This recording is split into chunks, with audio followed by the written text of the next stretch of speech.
राधे राधे महाराज जी।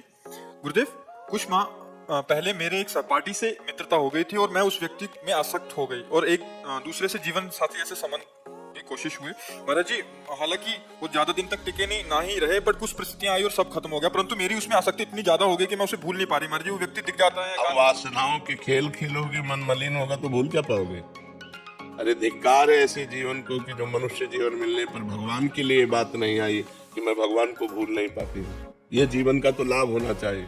इन नाशवान शरीरों में आसक्ति करके इंद्रियजन्य सुखों में भोग सुख का अनुभव करके मैं उनको भूल नहीं पाती। तो धिक्कार तुम्हारी बुद्धि को, अपने जीवन को पतित करके भ्रष्ट करके बुद्धि को मनुष्य में आसक्त कर लिया। यही तो नरक जाने का रास्ता है। और कौन सा रास्ता है? जीवन साथी चुनना है तो एक बार चुन लिया और आजीवन उसका निर्वाह किया तो जीवन साथी है। तो व्यभिचार प्रवृत्ति आज इससे कल उससे परसों उससे नरसों उससे, जिसे आजकल लोग कह रहे हैं ब्रेकअप, बॉयफ्रेंड गर्लफ्रेंड, ब्रेकअप, फिर बॉयफ्रेंड, फिर ब्रेकअप, फिर तीसरा बॉयफ्रेंड। ये क्या है? क्या आज शासन नहीं है ना? न माता पिता का शासन है, न समाज का शासन है, न शास्त्र का शासन, न भगवान का शासन कोई स्वीकार नहीं है ना। इसलिए मनमानी आचरण होते। मनमानी आचरण करने का अधिकार किसने दिया तुमको? या एक बार पाणी ग्रहण किया तो आजीवन निर्वाह किया? अपने पर शासन नहीं, अपने धर्म को नहीं जानती हो, शरीर का बार बार अपवित्र होना, ये क्या है? मन शरीर में लगा हुआ है, मन अपवित्र हो रहा है, पाप का खजाना बन रहा है। नरक जाओ नरक भोगो। ये दुर्लभ मनुष्य देह का क्या लाभ मिला? आजकल यही प्रवृत्ति चल रही। तुम्हारी बात नहीं बच्चा, ये आजकल प्रवृत्ति यही चल रही है। ये कोई मतलब नई बात नहीं, यही प्रवृत्ति चल रही है। भगवान का नाम जप करो, जो संयम से रहो। अगर स्त्री शरीर है तो किसी एक पुरुष का एक बार वरण करो, आजीवन वरण करो। छूट जाए तो ब्रह्मचर्य से रहो, आजीवन ब्रह्मचर्य रहो। ये व्यभिचार प्रवृत्ति से नरक जाने का रास्ता होता है। त्रिविधम नरकस्येदम द्वारम नाशनमात्मनः कामः क्रोधा तथा लोभः तस्मादेत्ययं त्यजेत्। ये तीन नरक के द्वार हैं, काम क्रोध लोभ। इन्हीं में जो फंसे हुए नरक जाना है। और क्या करना है? नरक की प्रवृत्ति करनी। भूल नहीं पाते। तुम्हें घृणा हो जानी चाहिए कि जिसके लिए मैंने शरीर समर्पित किया वो आदमी मेरा हो नहीं होगा तो वो भूलने योग्य, वो घृणा करने योग्य है। नाम जप करो और सही रास्ते से चलो, नहीं तो किसी काम का मनुष्य जीवन नहीं रह जाएगा। हम कहते हैं दोस्ती करना पाप नहीं है, कोई भी किसी से भी दोस्ती करो, लेकिन दोस्ती गंदगी करना पाप है, व्यभिचार करना पाप है। ये क्यों करते हो? अगर आपको दोस्ती पक्की तो आजीवन निर्वाह करो, माता पिता का आशीर्वाद लो, देवताओं का अर्चन बंदन करो, ब्याह करो, एक साथ रहो, कोई बात नहीं, आजीवन रहो। ये क्या है? इससे व्यभिचार, उससे व्यभिचार, उससे व्यभिचार। तो किसी का शासन नहीं होता, इसीलिए मनमानी आचरण होते हैं। कोई तुम्हारी बहुत अवस्था है क्या? ये मनमानी आचरणों से क्या होगा? अपने जीवन को खोखला करके नरक जाओ, नरक का रास्ता पुष्ट करो। इसलिए बच्चा सावधान, नाम जप करो और सावधान रहो। तो भगवान का आश्रय लेकर के धर्म पूर्वक जीवन व्यतीत करो। मनुष्य जीवन ये दिव्य मिला है, इससे भगवान की दिव्यता प्राप्त करो। और हम कहते हैं ठीक है गृहस्थ में जाना है, गृहस्थ में जाइए, लेकिन किसी एक पुरुष का ऐसा वर्ण करो। देखो आजकल मनमानी चल रहा है। माता पिता वर खोजते थे, पंडितों से विचार किया जाता था, बड़े धर्म पूर्वक देवी देवताओं की आराधना करके ब्याह होते थे, आजीवन निर्वाह होता था। हमने कभी नहीं सुना डिवोर्स, गांव में कभी डिवोर्स नहीं सुना हमने। ये जो व्यभिचार प्रवृत्ति शुरू ना, गर्ल फ्रेंड और बॉय फ्रेंड और लिव इन रिलेशन, यहाँ से शुरू हुआ डिवोर्स। नहीं, हमने कभी डिवोर्स नहीं सुना। आजीवन निर्वाह क्योंकि माता पिता ने किया, देवी देवताओं का पूजन करके शास्त्र के पंडित के अनुसार अग्नि के फेरे लेकर, तब कहीं वो धर्म से चलो। इस तरह के मनमानी आचरण कोई भी मत करो, नहीं तो पछताना पड़ेगा। संसार का बड़ा विचित्र स्वरूप है, होश में चलना चाहिए। आचार्य अखिलेश आनंद जी, हरिद्वार। राधा वल्लभ श्री हरिवंश महाराज जी। महाराज जी, हम सब कुछ जानते हैं धर्म क्या है अधर्म क्या है, पर सब कुछ जानते हुए भी अधर्म और नहीं जानते हो, नहीं जानते हो। जानकारी उसे कहते हैं कि जब जान गए तो जही जाने जग जाए हेराए, जागे जथा सुपन भर जाए। स्वप्न में जैसे हम जगे हुए होते, तो क्या जगे हुए होते हैं क्या? स्वप्न में हम क्रियाएं करते देखते हैं, और ऐसा थोड़ी लगता है कि मैं स्वप्न देख रहा हूँ, ऐसा लगता है मैं जगा हुआ हूँ। तो क्या वो जगा हुआ होता है क्या? वो अज्ञानी स्वप्न में अपने को जगा हुआ जैसे मानता है, तो जगा हुआ नहीं होता। ऐसे आप अज्ञान की धारा में हो और आप ये जानकारी कर रहे हो कि मुझे धर्म का पता है, मुझे अधर्म का पता है। जैसे अपने को जानकारियां जो कुछ है, जो उपलब्ध हो चुकी है, वो प्रकृति जन्य केवल बुद्धि तक है, आपके अनुभव में नहीं है। अनुभव में नहीं तो पता है। पूरा हलवा बनाने की प्रक्रिया आती है, लेकिन कभी बैठ करके बना के पाया नहीं तो क्या फायदा? जिस जानकारी का प्रयोग ना हो सके वो जानकारी हमारे किस काम की? बात समझ रहे ना? इसका तात्पर्य हुआ कि हम अध्यात्म बल से कमजोर हैं। हम जानते हैं कि ये नहीं करना चाहिए, हम जानते हैं ये करना चाहिए। जो करना चाहिए वो कर नहीं पाते, जो नहीं करना चाहिए वो हम छोड़ नहीं पाते। ईमानदारी का विषय ये है। इसका कारण हमारे अंदर अध्यात्म बल की कमी है। हम अगर शांतात्मा विगत भीर ब्रह्मचारी व्रत स्थिति, अगर हम संयम से चले, अपने अंतःकरण में निरंतर भगवत चिंतन करें, ब्रह्मचारी व्रत से स्थित हो और निरंतर परमात्मा चिंतन करें तो अभी आ जाएगा। जो नहीं करना वो नहीं करना, चाहे प्राण निकल जाए, और जो करना है वो उत्साह संपन्न होकर के करना है। तो हमारे अंदर जो जानकारियां उनका प्रयोग न करने का जो हमारे अंदर असमर्थता है वो अध्यात्म की कमी है। यदि हम खूब भगवान नाम जप करें, शास्त्र स्वाध्याय करें, ब्रह्मचर्य से रहें, पवित्र आहार करें तो बहुत बढ़िया आ जाए, बहुत बढ़िया आ जाए, स्थिति बन जाए हमारी। हम भगवत चिंतन रहित हैं, इसलिए हमारे तो इसलिए ये जानकारी होते हुए भी हम नहीं जानकार हैं। जानकारी अगर जितनी आपको जानकारी अगर उसका प्रयोग कर ले तो आप ब्रह्म सिद्ध महापुरुष हो जाए। किसको जानकारी नहीं? जब गांव में लोग शव यात्रा करते हैं, बोले राम नाम सत्य है, सत्य बोलो मुक्ति है। इससे बड़ा और क्या ज्ञान होगा? इस ज्ञान से बड़ा और क्या ज्ञान होगा कि पूरे त्रिभुवन में अगर सत्य है तो भगवान का नाम सत्य है, और भगवान का नाम बोलो तो मुक्ति है। लेकिन वो बीड़ी पीते हुए लौटते हैं, उनको कोई मतलब नहीं कि क्या गा रहे हैं। वो समझते हैं मरने वाले के साथ ये गाया जाता है, बस वो गीत गाते हैं, वो उसका भाव तो समझते नहीं है। इसलिए हमें सबको जानकारी है, अपने कल्याण भर के लिए सबको जानकारी है। सबको ही जानता है मरना है, सब देख रहे हैं एक दूसरे का मरना, सबको पता है यहाँ सब नाशवान है, सबको पता है यहाँ से कोई कुछ लेके नहीं जाता। बस इतनी जानकारी काफी है। अगर हम परमार्थ में चल दें और इतनी जानकारी हमारी पक्की रहे तो हम तो महात्मा बन जाए। लेकिन ये जानकारी ना जानकारी के अंतर्गत ही है। जैसे स्वप्न में जगा हुआ मानता हुआ भी वो सो रहा है, वो अपने को जगा हुआ मानता है, लेकिन जब जगेगा तो स्वप्न हट जाएगा। जगने की पहचान है, स्वप्न हट जाएगा। तो सच्ची जानकारी का मतलब है, धर्म की जानकारी का मतलब है, जे जाने जग जाए हेराई, जागे जथा स्वपन भ्रम जाई। जो जान गया तो उसके सामने से संसार ऐसे गायब हो जाता है जैसे स्वप्न का पूरा दृश्य जागने पर गायब हो जाता है। फिर दिखाई क्या देता है?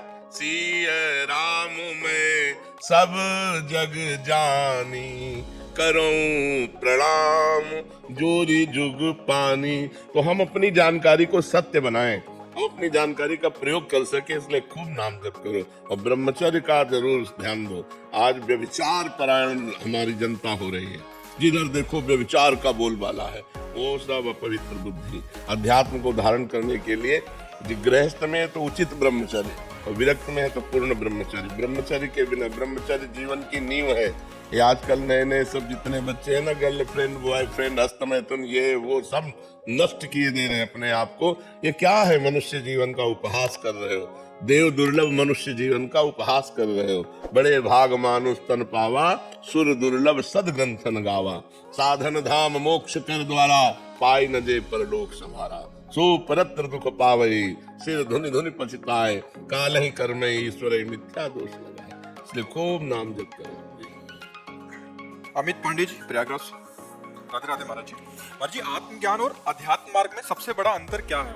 इसमें कौन सा मार्ग हमें उसी को तो अध्यात्म कहते हैं, आत्मज्ञान को ही तो अध्यात्म कहते हैं। अध्यात्म कहते किसे? कोई अंतर? वही तो जल वार तोय पानी, इसमें कौन श्रेष्ठ है?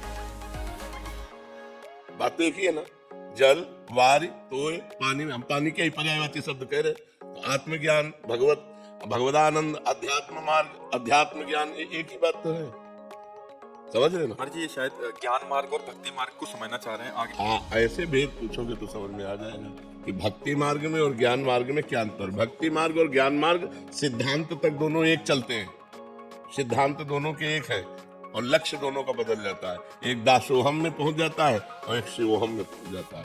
सोहमस्मि तिव्रत्य खंडा, मैं वही परमात्मा हूँ। ज्ञान मार्ग में अनुभव होने लगता है अहम ब्रह्मास्मि। लेकिन भक्ति मार्ग में दास दासोहम, मैं भगवान का दास हूँ, भगवान के दासों का दास हूँ। इतना अंतर। सिद्धांत दोनों की एक ही है, संयम नियम के सिद्धांत दोनों के एक ही है, भगवत चिंतन आत्मचिंतन के सिद्धांत एक ही है, लेकिन परिणाम दोनों का जो अलग अलग चिंतन का हो जाता है। एक का चिंतन होता है तत्वमसि, तत्त्वम असि, और एक का चिंतन होता है दासोहम, मैं भगवान का दास हूँ, या दास दासोहम, मैं भगवान के दासों का दास हूँ। इतना अंतर हो जाता है। समझ पा रहे हैं? साधन मार्ग थोड़ी दूर तक एक जैसा चलता है, चाहे वो भक्ति मार्ग का हो चाहे ज्ञान मार्ग का हो। यम नियम संयम, इंद्रियों का दमन, मन का दमन, ब्रह्मचर्य व्रत, निरंतर सतोगुण सेवन, निरंतर शास्त्र स्वाध्याय, शास्त्र चिंतन, संत समागम, ये सब दोनों का एक जैसा चलेगा। लेकिन चिंतन फिर अलग अलग हो जाता है। एक का आत्म चिंतन होता तो तत्वमसि में, हम ब्रह्मास्मि, और एक के दास दास हूँ, तो मैं भगवान का दास हूँ, भगवान का सखा हूँ, भगवान हमारे मित्र हैं। कई तरह के भाव है हमारी भक्ति में। भगवान के रिझाने के शांत, दास्य, सख्य, वात्सल्य और गोपी, सहचरी, ये भावों के द्वारा हम भक्ति का आनंद लेते हैं। इसमें कई भाव, उसमें एक ही भाव है, अहम ब्रह्मास्मि, और वो सत्य है, कोई इसमें अंतर नहीं है। दोनों मार्ग सत्य है, दोनों का परिणाम एक ही निकलेगा। जाके जब फल निकलेगा तो भगवदानंद, परमात्मानंद, आत्मानंद, विज्ञानानंद, अखंडानंद, जो भी कहो वो एक ही है। जैसे घाट अलग अलग है, यमुना स्नान एक ही है, यमुना जी एक ही है। ईशान शर्मा जी, बेंगलोर से। राधे राधे महाराज जी। महाराज जी, किसी संत या गुरु के समीप अगर हृदय में डर का आभास हो तो इसका क्या अर्थ? बहुत अच्छा है, बहुत अच्छा है। जो गुरु और संत से डरते हैं वो अभय हो जाते हैं, वो माया से फिर नहीं डरते। तो संत और गुरु से नहीं डरते, उनसे अपराध बनता है, फिर वो माया से भयभीत हो जाते हैं। अभय होए जो तुम्हें डराई, यही डरे ही डर पे हरिवंशी, जिनो भ्रमय गुण सलिल पर, जी नामन मंगल लोक हरिपद भजन। अपने साहब से डरना चाहिए, अपने गुरुदेव से डर लगे, कहीं हमसे कोई ऐसा अपराध न बन जाए कि हम गुरुदेव के सामने जाने लायक न रहे, कहीं हमसे कोई गलती न बन जाए। तो डर होना चाहिए, गुरुदेव का डर होना चाहिए। हम संसार में कभी कहीं भयभीत नहीं हुए, लेकिन अपने गुरुदेव से डरते हैं। गुरुदेव के समीप जाते ही पूरा हृदय कांप उठता है, कोई गलती न हो जाए, कोई त्रुटि न हो जाए, तो हम गुरुदेव से कभी विमुख न हो जाए। इसलिए एकांत में भी डर लगता है। हमारे गुरुदेव सब जानते हैं, अगर हमसे कोई गलती हुई तो गुरुदेव जान जाएंगे, और गुरुदेव जान जाएंगे तो हमारा त्याग कर देंगे, फिर हमारा होगा क्या? गुरुदेव के बिना हमारा कोई अस्तित्व ही नहीं। इसलिए संत और गुरुदेव से डरना है, बहुत अच्छी बात है। पर इतना न डरे कि उनसे विमुख हो जाए, इतना न डरे। एक मर्यादा का डर, एक मर्यादा का डर होता है। और कोई भयभीत थोड़ी करते गुरुदेव, गुरुदेव कोई ऐसे थोड़ी कि भयावने हो, लेकिन एक मर्यादा होती है गुरु शिष्य के बीच में, उस मर्यादा का भय होता है। रवि प्रकाश विजय जी, राजस्थान से। महाराज जी, भगवत प्राप्ति के लिए मन की स्थिरता आवश्यक है, लेकिन मन के विचलित रहने पर मन की स्थिरता या दृढ़ता के उपाय क्या हो सकते हैं? बार बार जहां मन जाए, वस्तु, व्यक्ति, स्थान, घटना, परिस्थिति में, वहां से हटा करके अपने लक्ष्य में लगाना, भगवान के नाम में लगाना, रूप में लगाना, भगवान की लीलाओं के चिंतन में लगाना। या दूसरा, जहां जहां मन जाए, हर वस्तु, व्यक्ति, स्थान, घटना में भगवान को देखना कि ये वस्तु में भगवान है। जब सृष्टि नहीं थी तब भगवान ही थे, जब सृष्टि नहीं रहेगी तो भगवान ही रहेंगे। तो बीच में क्या है? भगवान ही तो है। कोई ऐसी जगह नहीं, कोई ऐसा कण नहीं, कोई व्यक्ति नहीं जिसमें भगवान न हो। तो जिस वस्तु, व्यक्ति, स्थान, घटना पे मन जाए, वहां से हटा हटा करके भगवान के नाम में लगाना, या वहां भगवान का दर्शन करना कि इसमें भी तो भगवान है, इसमें भी तो भगवान है। तो हर समय भगवान का चिंतन करने से मन एकाग्र होने लगता है। ये अभ्यास करत करत अभ्यास के जड़मत होत सुजान, रस्सी आवत जात ही सिल पर होत निशान। तो जब हम बार बार अभ्यास करेंगे, अतिशय रगड़ करे जो कोई, तो अनल प्रगट चंदन ते होई। चंदन से आग पैदा हो जाए यदि अतिशय रगड़ की जाए। तो जब हमारी जबान में बार बार रगड़ होगी राधा राधा राधा, या जो नाम प्रिय हो, और बार बार मन हटाकर राधा राधा राधा, तो हमारा मन एकाग्र होने लगेगा। जहां मन एकाग्र हुआ और भगवदानंद मिला, बस यम लब्ध्वा चापरम लाभम नामन्यते अधिकम। इससे अधिक कोई लाभ नहीं है। जिस समय भगवदानंद की अनुभूति होती है, उस समय फिर मन कहीं जाता ही नहीं। ब्रह्मादिक के भोग सब, स्वर्गलोक मर्त्यलोक की तो बात जाने दो, ब्रह्मलोक के भी भोग विष के समान लगते हैं जिसको भगवदानंद की अनुभूति होती है। ब्रह्मादिक के भोग सब विषम लागत ताय, नारायण ब्रज चंद की लगन लगी है जाए। इसलिए खूब नाम जप करो, बार बार मन को हटा हटा करके नाम में लगाओ, तो इस अभ्यास से धीरे धीरे वश में हो जाएगा।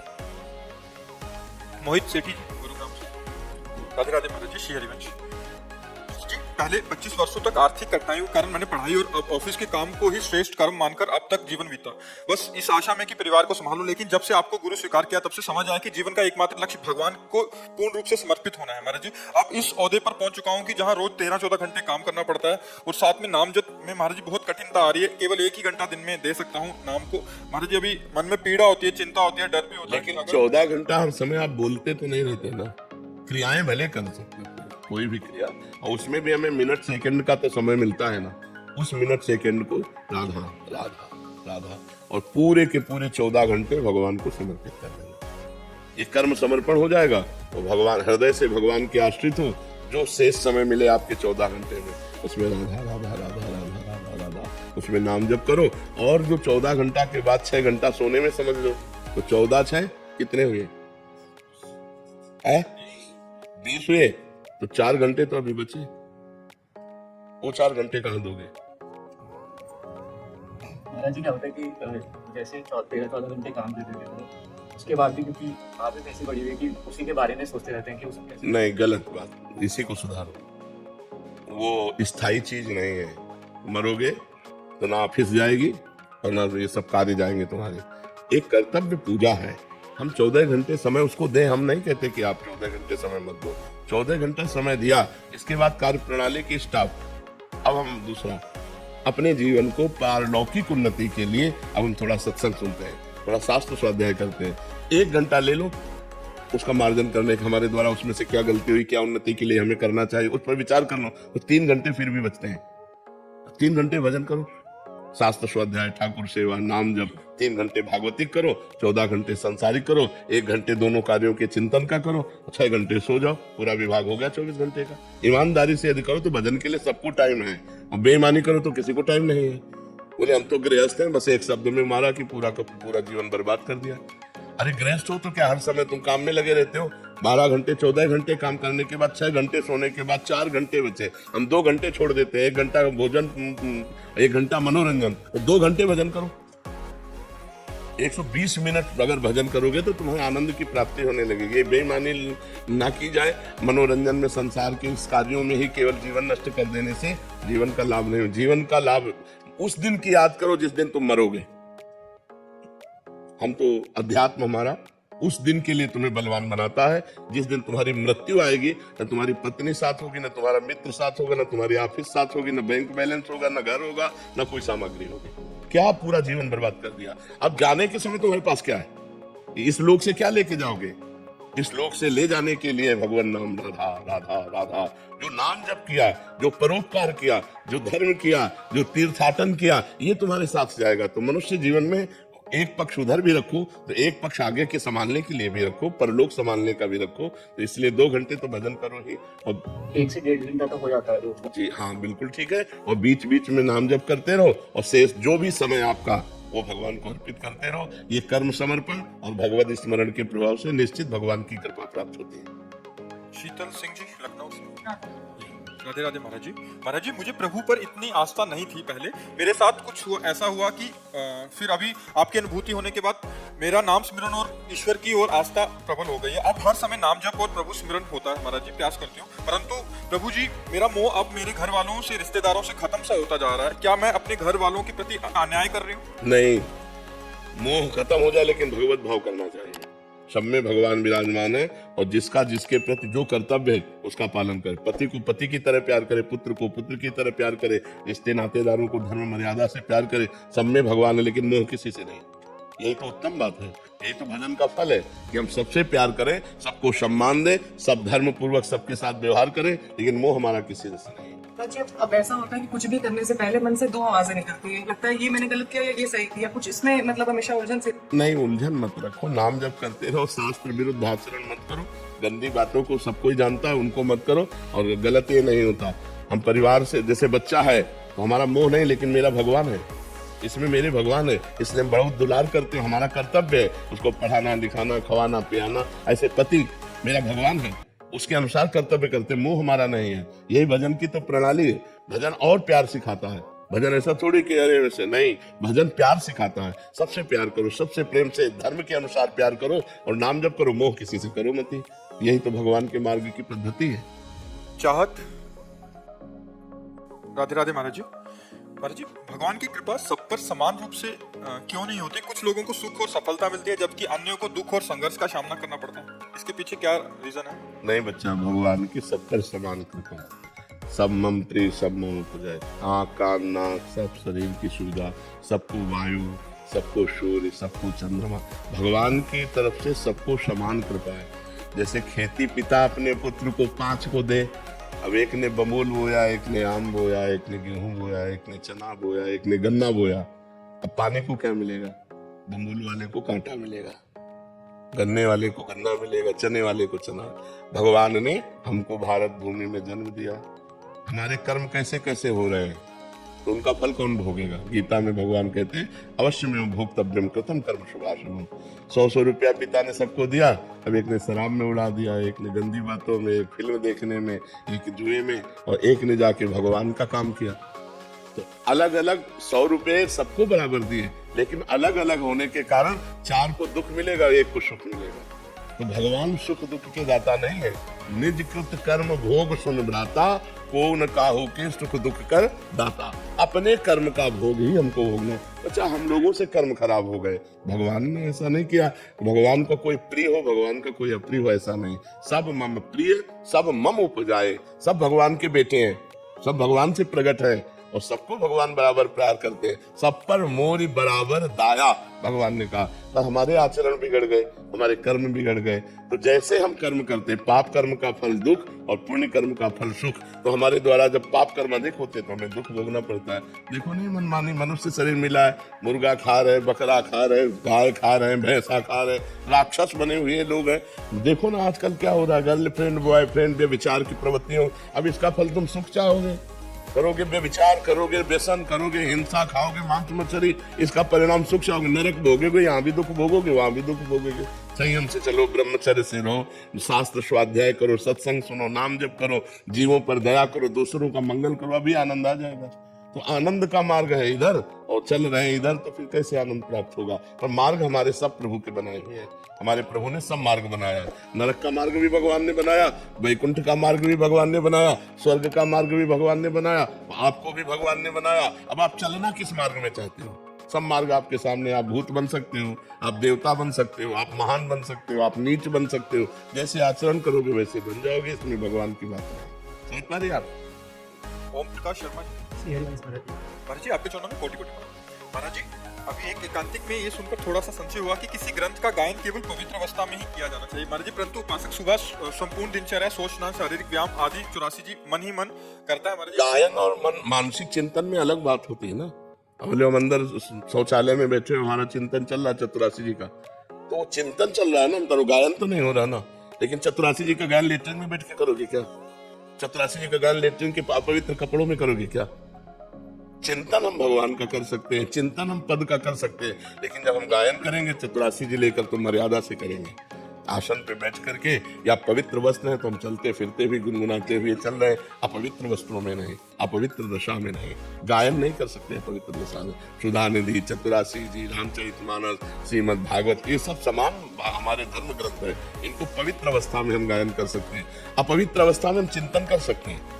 चिंतन मन के द्वारा किया जाता है, गायन वाणी के द्वारा उच्च स्वर में किया जाता है। अब पता चला कि आप सोच हुई पवित्र कपड़ों में सुंदरकांड का पाठ कर रहे हो, वो सुंदरकांड का पाठ ही करने का उसमें विषय था। तो अपवित्र दशा में सुंदरकांड का पाठ नहीं, पवित्र दशा में। हमारे धर्म ग्रंथ है, ये पवित्र दशा में इनका गायन करें, अपवित्र दशा में इनका चिंतन कर सकते हैं, अपवित्र दशा में नाम जप कर सकते हैं, लेकिन धर्म ग्रंथों का गायन नहीं। हमने तो पादुका, हाँ हम सेवा करते हैं ना, पादुका पहन के हमने तो वाणी जी को लेके हमने पद याद किए थे इस टाइम में, या फिर हमको इस वो करते हैं तो पादुका पहन के हम तो उनको याद। नहीं, बाथरूम की पादुका अलग होती है। सेवा स्थान है जहाँ पे विद्यालय में हम बच्चों को पढ़ाते हैं, वहाँ पे हमने पद याद किए थे, तो हम पादुका पहन के सारी वो पादुका बाथरूम में गई? नहीं पादुका नहीं, बस शौच और बाथरूम की अलग पादुका होती है, और ऐसे पादुका का अलग अलग समय में सत्संग में उसका विवरण किया गया है कि जैसे हम यात्रा कर रहे हैं, हमने शौचालय में जो बाथरूम, वो पादुका नहीं है, तो मंत्र भी जप सकते हैं उसमें। उसमें पाठ भी कर सकते हैं। अपवित्र दशा में हम धर्म ग्रंथों का पाठ नहीं कर सकते। महाराज जी एक संशय निवृत्ति और कर दीजिए। महाराज जी जैसे बहुत सारे शरणागत परिकर हैं, वो ऑफिस आदि जाते हैं या किसी रास्ते में वाहन आदि ट्रेन में जा रहे हैं, तो महाराज जी क्या आप बहुत सारे ऐसे पूछते थे कि जैसे आजकल मोबाइल आदि ऐप में 84 जी है, तो अंदर ही अंदर वो जैसे उसका पाठ कर रहे हैं, तो ये कर सकते हैं? हाँ या हाँ क्या हाँ करते हैं? हाँ महाराज जी, हाँ, उसमें क्या ऐसे कर निवृत्ति सकते हैं कि जैसे मोबाइल से देखा और अंदर चिंतन करते हुए उसको हम मनन कर रहे हैं, ये तो कर सकते हैं, लेकिन गायन की नहीं करते। अब वाणी लेके नहीं कर सकते, मोबाइल में तो कर सकते हो कि अंत में ऐसा कर सकते हैं, क्योंकि अब जैसे ट्रेन में कहीं यात्रा है या 1.5 घंटे के अंतर्गत में ये सारा पाठ हो रही है सर, अंदर ही अंदर इसको कर लेते थे महाराज जी। ऑफिस की चेयर पे बैठे हैं या किसी बस में जा रहे हैं, तो उससे क्या होता है महाराज जी, वो पूरा हाँ हाँ बिल्कुल ऐसे कर सकते हैं। महाराज जी आपने पद्मासन शतासन के लिए परसों सत्संग में बोला था कि यदि आपने किया तो कोई बीमारी भी हो सकती है। महाराज जी अभ्यास करने की कोशिश करें आपकी कृपा से। इसमें क्या है कि जैसे आप पद्मासन और सिद्धासन में बैठने की कोशिश कर रहे हो और ब्रह्मचर्यहीन हो, बार बार ब्रह्मचर्य नष्ट करते हो, तो एक तो बैठे नहीं पाओगे ज्यादा देर और दूसरा शरीर में परेशानी आ जाएगी। ब्रह्मचर्य को रखना जरूरी है। गृहस्थ है तो संतान उत्पत्ति के लिए ब्रह्मचर्य का खंडन करे, व्यभिचार की कहीं आज्ञा नहीं शास्त्रों में। संतानोत्पत्ति के लिए नहीं तो ब्रह्मचर्य से। ये जीवन मोक्ष के लिए मिला है, ये जीवन कल्याण के लिए मिला है, पतित करने के लिए नहीं मिला। सौरभ जी फरीदाबाद से। राधे राधे महाराज जी। महाराज जी कोई भी आध्यात्मिक कार्य के समय जैसे नाम जप से 84 जी का पाठ के समय मन बहुत ज्यादा संसारिक विषयों में भागता है महाराज जी, इतना तो वो दैनिक कार्यों के समय। हाँ ऐसा ही अनुभव होता है। किसका है प्रश्न? हाँ वो भागता नहीं है, डिलीट होता है उसमें जो भरा हुआ है। जैसे मोबाइल में कोई मैसेज डिलीट होना तो पहले सामने आता है ना, तो ऐसे जब वो संसारिक कार्य करता है तब वो कवर करता है, अंदर अपने लेता है। तो जब हम नाम जप करते हैं, ध्यान में बैठते हैं, भगवत चिंतन करते हैं या भगवत पाठ करते हैं, तो उस जैसे चिप है ना, ऐसे एक मन है भागवतिक चिप, अनंत जन्मों में जो जो हुआ है वो सब भरा पूरा का पूरा डिलीट करना है। तो जितना हम नाम जप करते हैं उतनी गंदी गंदी बातें जो हम सोचना भी नहीं चाहते, देखना भी नहीं चाहते, करना भी नहीं चाहते, वो भी सब बातें उससे निकलती हैं। कभी ऊट पटांग की बातें निकलती, कभी भूत की, कभी भविष्य की चिंता की। तो हमको उसको शांत भाव से रहना, निरपेक्ष दृष्टा भाव। हमको ना तो परेशान होना है और ना अच्छा लगना चाहिए।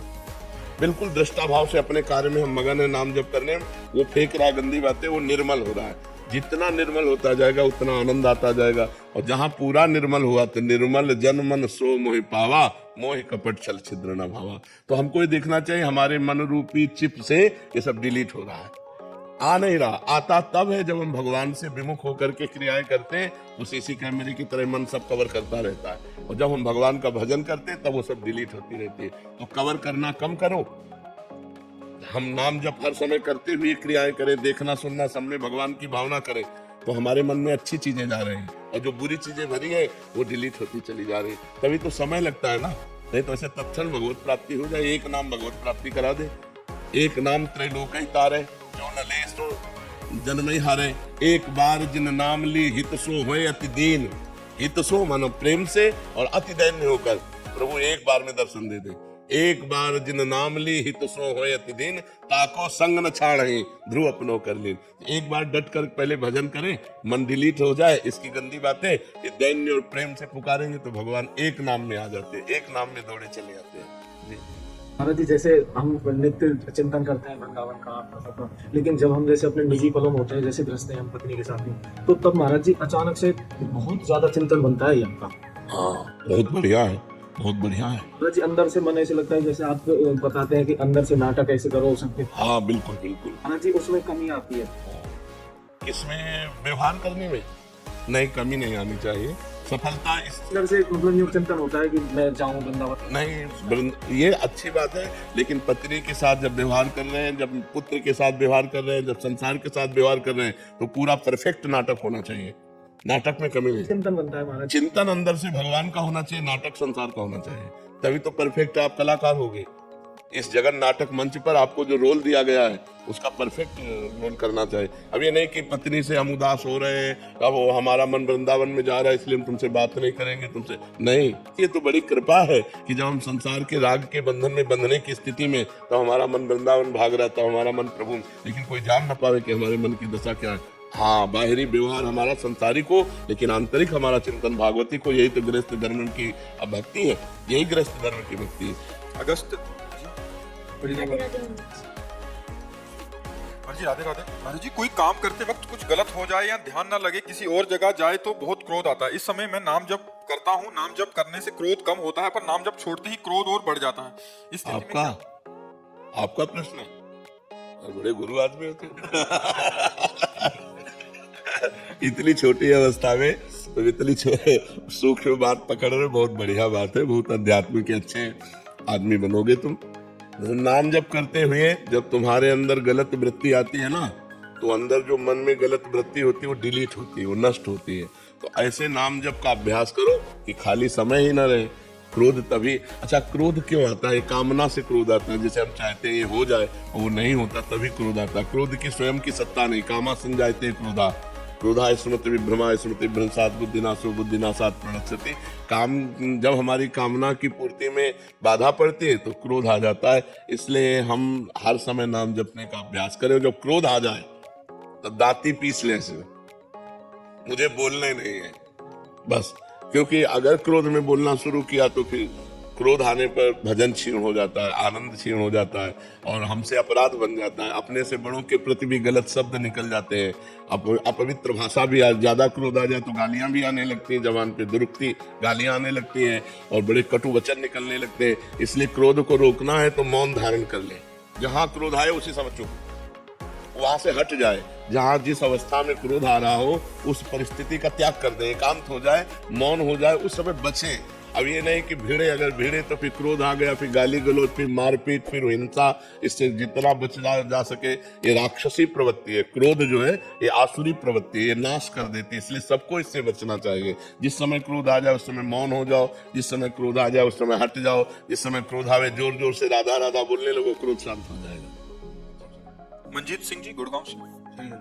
श्री हरिवंश महाराज जी, आपके चरणों में कोटि कोटि प्रणाम। गुरुदेव, कुछ समय पहले तक शराब और गंदे आचरणों से लिप्त था, फिर 6 महीने पहले श्री जी की कृपा से आपकी शरणागति मिली, शराब छूट गई, भोजन भी सात्विक हो गया, नाम जप भी खूब बढ़ा, परंतु मैंने अपने घर में उसका वखान करना शुरू कर दिया, जिससे नाम जप अभी थोड़ा कम होना शुरू हो गया। महाराज जी, श्री जी से क्षमा मांगी, पुनः नाम जप करना भी शुरू हो गया, परंतु महाराज जी क्रोध पर काबू नहीं पा पाता, जिससे बाद में घंटों पश्चाताप में जलता रहता हूँ, नाम जप भी कम हो जाता है। ऐसी स्थिति को सामान्य लाने के लिए बहुत समय लग जाता है। नाम जब बढ़ाइए और जब क्रोध आवे तो हम क्रोध को परीक्षा समझें कि भगवान हम मेरी परीक्षा ले रहे हैं, मुझे क्रोध नहीं करना है। ये भजन के विघ्न है, काम, क्रोध, लोभ, मोह, मद, मत्सर, अहंकार नहीं करना, ईर्ष्या नहीं करना, परिवार से मोह नहीं करना, क्रोध नहीं करना, काम भावना से किसी पराई स्त्री को नहीं देखना। तो जब हमारा मन क्रोध में आवे तो सावधान, राधा राधा राधा राधा बोलना नहीं, हमें उस विषय में नहीं बोलना, वो ऐसे हट जाना है जैसे हम अभी बात ही नहीं कर रहे थे। बिल्कुल पीछे तुरंत मुड़िए, हटिए और चल दीजिए।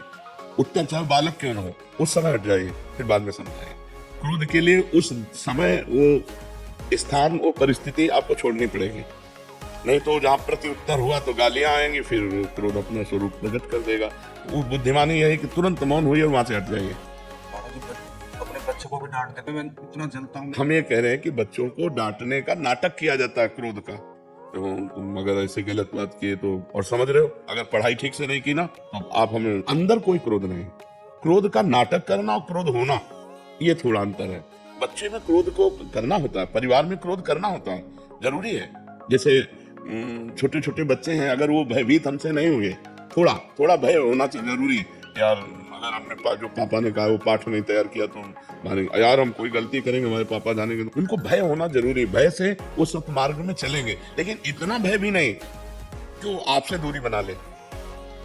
कभी मित्रवत व्यवहार करके ऐसे बैठते हैं, खेलते हैं कि वो अपनी छोटी सी छोटी कमियां भी आपको बता दें, और कभी पिता की तरह हम होकर उनको डांटते हैं, जिससे वो भयभीत होकर के असत मार्ग का त्याग कर दें। लेकिन हमें क्रोध का नाटक करना है, क्रोध नहीं करना, जैसे शिष्यों से करना पड़ता है। तो ये अगर हमको उस समय सोचो तो 100 में 100% हम क्रोधित नहीं, हम अपनी नौकरी निभा रहे हैं।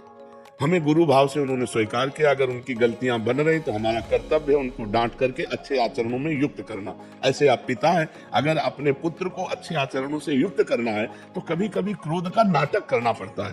तो अगर पिता का शासन पवित्र है तो अब आजकल शासन ही नहीं रह गया है। बच्चे पढ़ लिख करके माता पिता का अपमान कर रहे हैं, माता पिता की अवहेलना कर रहे हैं, क्योंकि बच्चापन से डाली नहीं गई बात।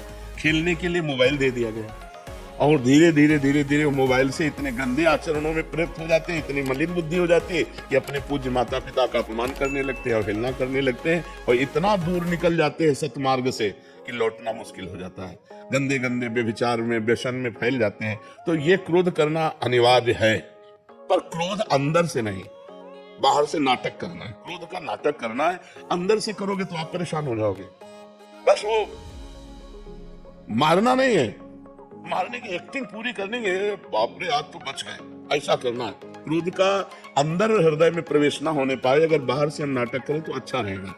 परिवार में अगर अब माता पिता शराब पी रहे हैं, माता पिता गंदी बातें कर रहे हैं, माता पिता गंदी दृश्य देख रहे हैं, तो बच्चों पर आचरण नहीं पड़ेगा। तुम खुद अध्यात्मवान बनो और बच्चों को अध्यात्मवान बनाओ। बिना अध्यात्म से जुड़े किसी का जीवन मंगल में नहीं हो सकता। आज हमारा समाज जितना अध्यात्म से बिलग है, उतने देख लो क्रूरता में पहुंचता जा रहा है। कैसे कैसे समाचार आते हैं, मतलब क्या है ये नौजवान कहाँ जा रहे हैं, कहाँ जा रहे हैं? क्या वो मनुष्य शरीर नहीं है? क्या वो अपनी बहन नहीं है? आप कैसा व्यवहार कर रहे हैं? अध्यात्म तो चराचर जगत को मंगल में बना दे, लेकिन जुड़े ना जब अब वो राक्षसी प्रवृत्ति से जुड़े, आधुनिकता से जुड़े, मंगल में भाव है नहीं, तो देखो कैसी कैसी गंदी बातें होती है। अब आजीवन सजा होगी, एक गलती का परिणाम आजीवन सजा, जीवन बर्बाद हो गया। पढ़ाई लिखाई स्वस्थता सब जगह जेल, या तो फांसी की सजा या तो जेल। ऐसे ऐसे आचरण होने लगे हैं, तो हमें लगता है बहुत संभलना चाहिए और अध्यात्म में जुड़कर भगवान का नाम जब अपने बच्चों से भी कराना चाहिए। थोड़ी देर बैठकर कथा सुनानी चाहिए। सत्य शास्त्रों के श्रवण से बड़ा मंगल होता है। महाराज जी, बच्चे तिलक लगा के जाते हैं तो स्कूल को कह रहे हैं, स्कूल में कहते हैं कि ये कौन सा काला जादू करता है। हाँ, तो दूसरा कर ले कि सूखी रज ले लेना, सूखी रज का ऐसे लगा ले तो चिन्ह नहीं बनेगा और तिलक भी लग जाएगा। अब स्कूल में तो जो पढ़ाई हो रही है, आप देख ही रहे हो, आधुनिकता की पढ़ाई हो रही है और ऐसे ऐसे आचरण नौजवानों के हो रहे हैं जो नहीं होने चाहिए। क्या ये विद्या है? विद्या तो वही है जो विनय और सद्गुण की उत्पत्ति कर दे, विनय और सद्गुण की उत्पत्ति कर दे। आज तिलक लगाने को लोग रोका जाता है। आज भगवत कार्य को अगर माला डाल के जाए वो, तो उसको रोका जाएगा, उसका उपहास होगा। अगर भगवान नाम कीर्तन, भगवान नाम जप करके और पाठ, हम लोगों के स्कूल में प्रारंभ से हे प्रभु आनंद दाता ज्ञान हमको दीजिए, ये सब प्रार्थनाएं होती थी बड़ा। और कबीरदास जी के दोहे, रहीमदास जी के दोहे, मंगल में वीर पुरुषों के चरित्र, तो उससे संस्कार पढ़ते हैं। अब हम पता नहीं है कि नहीं इस समय चीजें, हमारे देश के वीर वीरांगनाओं और साध्वी साधुओं की चरित्र भी रखिए, जिससे पढ़ करके उनके अंदर संस्कार पड़े, उनके अंदर भाव पड़े, तो ठीक है। क्रोध करना नहीं है, पर क्रोध का नाटक जरूर करना चाहिए। ईश्वर का सुमिरन नहीं तो जीवन का क्या महत्व है? क्यों? अगर ईश्वर का, परमात्मा का, भगवान का सुमिरन नहीं है तो जीवन का मतलब क्या रह गया? फिर जीवन तो बेकार जीवन है। खाना पीना, सोना जागना, लड़का बच्चा पैदा करना, ये तो पशु पक्षी भी करते हैं। अगर मनुष्य जीवन में परमात्मा का सुमिरन नहीं तो जीवन का महत्व क्या रह गया? तो जरूर करना चाहिए सबको परमात्मा का। हाँ, निरंतर नहीं हो पा रहा तो थोड़ी देर तो कर लो। रोज नियम बना करके करोगे तो धीरे धीरे उसको बढ़ाते चले जाओ, निरंतर परमात्मा का सुमिरन होने लगे। यही मनुष्य जीवन की सार्थकता है, चाहे जिस संप्रदाय में हो। यदि परमात्मा का सुमिरन नहीं है तो कल्याण होने वाला नहीं। सुमिरन से कल्याण होता है। जितना आपका अंदर ही अंदर चिंतन चलेगा उतना ही आपका मंगल होगा। परमात्मा का सुमिरन ही जीवन का परम लाभ है। जिस रज को ब्रह्मेश्वरादि सुदरूह पदारविंद श्रीमत् पराग परमाद्भुत वैभवाया सर्वार्थ सार रसवर्षि कृपार्थ दृष्टि तस्या नमोस्तु वृषभानुभो महिम। ब्रह्मा और भगवान शिव जिस रज को अपने माथे पे धारण करना चाहते हैं वो ये वृंदावन की रज है। बड़े सौभाग्यशाली है जिनको इस रज का सेवन करने का सौभाग्य मिलता है। और ये सर्वार्थ सार रसवर्षि कृपार्थ दृष्टि, रजोप से भी और नाम जापक, उसको निश्चित प्रेम प्राप्त होता है जो वृंदावन की रज का सेवन करता है और निरंतर नाम जप करता है। अंतर्हित तैल धारावत, जैसे एकांत स्थान पे रखा हुआ दीपक की लौ एक, ऐसे ही परमात्म चिंतन की दृष्टि एक एकदम भगवदाकार जीवन का काम है। सब साधना का फल है हमारा निरंतर भगवदाकार वृत्ति रहे। उठते बैठते चलते फिरते केवल परमात्मा चिंतन, हर चिंतन की काट करके जो भूत भविष्य का चिंतन मन करता है ना, इधर उधर गंदी बातें, उसको डिलीट करते हुए साक्षी भाव से निरंतर नाम जप करते हुए एक ऐसी स्थिति बना ली जाए जिससे प्रभु का विस्मरण ही न हो, बस जीवन मुक्त हो जाए। भगवान का सतत मधुर मधुर स्मरण चल रहा है, इससे बड़ा कोई योग नहीं। तेसाम सतत युक्तानाम भजताम प्रीति पूर्वकम ददामि बुद्धि योगम तम येन माम उपयान्ति। ते जो सतत प्रेम पूर्वक भगवान का निरंतर स्मरण करता है, भगवान उसको बुद्धि योग प्रदान। बुद्धि परमात्मा, बुद्धि कृष्णाकार, बस वही बात है। खूब भजन करो, एक क्षण भी भजन से अव्यर्थ कालक्रम, एक भी क्षण व्यर्थ न जाने पावे, तब चतुर सुजान साधक है। एक क्षण भी भगवान के सुमिरन से खाली न जाए। चाहे लीला कथा हो, धाम महिमा सुन रहे हैं, नाम महिमा सुन रहे हैं, भगवान की गुण लीला चिंतन में लगे। अन्यथा जो मिनट खाली गया तो कहा हनुमंत विपत्ति प्रभु सोई, जब तो सुमिरन। बोले से महाराज जी पहाड़ी बाबा का इच्छा बहुत साहस करके बहुत हिम्मत करके बोल रहे महाराज जी। पूज्य पहाड़ी बाबा के चरित्र सुनाते, बोले गौरदास जी रहते थे तो बाबत से पूज्य देवराहा बाबा सरकार पूछे कि ए गौर आप कहाँ से आए? बोले खाक चौक में हम रहते। कि क्या है पहाड़ी बाबा के यहाँ रहते? बोले वो तो सिद्ध महापुरुष, कैसे रहते आप उनके पास? बोले बाबा मैं हाँ कहता और ना मैं ना कहता। कह के फंस गए, अब तो पीटे जाएंगे हम। आपकी कृपा है।